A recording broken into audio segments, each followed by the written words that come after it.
करते हैं और आपको बताते हैं बड़ी खबर यूपी से। हिंडन नदी का वाटर लेवल बढ़ने से सैलाब का खतरा मंडराने लगा। नोएडा गाजियाबाद में नदी किनारे बसे रिहायशी इलाकों में बाढ़ का खतरा।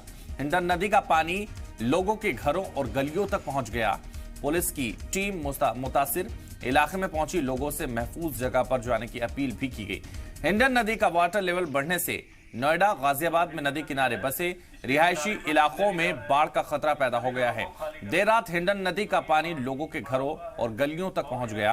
पुलिस की टीम मुतासिर इलाकों में पहुंचकर लोगों से महफूज जगह जाने की अपील करती हुई नजर आई। निकलकर आप लोगों को रुकने की व्यवस्था की गई है। स्कूल में, बरातघर में, वहां पर आप लोग पहुंचे, सुरक्षित पहुंचे।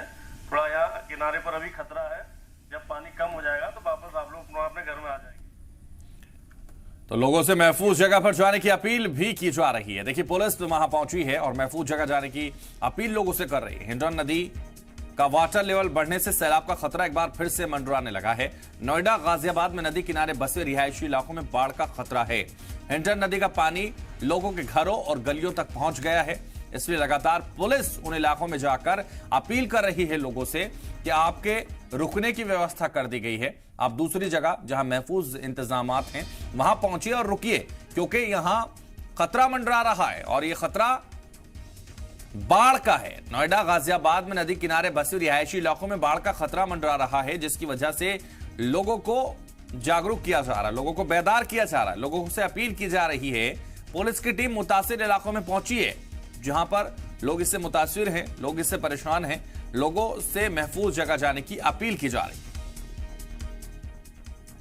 ये हिंडन नदी के जो किनारे के कुछ क्षेत्र है, स्पेशली छीजा रसी है, बिसरख थाना क्षेत्र के चोटपुर है और कुछ बिसरख थाना क्षेत्र में भी कुछ ऐसे एरियाज है। सेक्टर 63 थाना के अंतर्गत कुछ एरियाज है। इकोटेक 3 में भी कुछ एरियाज है। तो इस तरह से ये जो हिंडन नदी के किनारे के जो एरियाज़ है, उन एरियाज़ में कुछ जो लोअर लाइंग एरियाज़ है उसमें बस्तियों में कुछ पानी घुस आया है। कुछ जगहों